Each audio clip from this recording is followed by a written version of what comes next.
Welcome. Today, we're diving deep into one of the most incredible stories from Hindu mythology, a real cosmic crisis that almost wiped out the entire universe, and in the process, gave one of its most powerful gods a brand new name. And we're going to use the ancient Agni Purana as our guide. So let's get right into our big question. Why Neelkanth? It literally means the blue-throated one. And let me tell you, the story behind that name, straight from the Agni Purana, is all about a universe on the brink and a truly mind-blowing sacrifice. All right, so our story kicks off with this massive cosmic event called the Samudra Manthan, which is the great churning of the ocean of milk. Now, this wasn't just some casual activity. This was an operation on a scale that's almost impossible to imagine, bringing together the universe's heaviest hitters.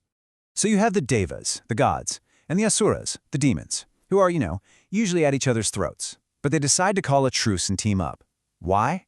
Because they were after the ultimate prize, Amrita, the divine nectar that grants immortality. A goal so huge, it made even sworn enemies work together. And the setup for this whole thing? It was just wow. For a turning rod, they used an entire mountain. For the rope to pull it, they used Vasuki, the giant king of serpents. And to keep the whole thing stable, Lord Vishnu himself took the form of a giant tortoise to hold the mountain on his back. I mean, we're talking about a truly cosmic-level project here. So, the churning starts with unbelievable power. But before they could get to any of the good stuff, the ocean spit out something absolutely terrifying, something that put all of existence in immediate danger. The Agni Purana tells us the very first thing that came out was Halahal. This wasn't just any poison. This was a poison so deadly, so potent, it could literally dissolve the entire universe. So, their quest for eternal life had just unleashed total, absolute annihilation. Not a great start. As you can imagine, total panic breaks out. The Devas, the Asuras, everyone, they're all freaking out. With the entire cosmos about to be erased, they turn to the only being in existence who could possibly handle this kind of catastrophe, Lord Shiva. And this is the moment the whole story hinges on. Faced with a universe-ending poison that no one else could even get near, Shiva makes an incredible, selfless choice. He decides to drink it himself, to absorb all of that destructive energy to save every single living thing.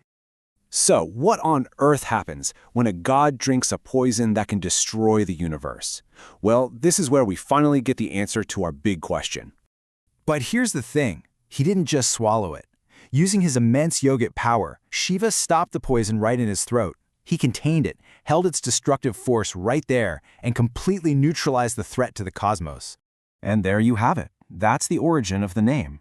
The poison was so unbelievably powerful that it permanently stained his throat a dark, deep blue, a visible mark of his unbelievable sacrifice. And from that day forward, he became known everywhere as Neelkanth, the one with the blue throat. So once that whole universe-ending crisis was averted, thanks to Shiva, the churning could continue.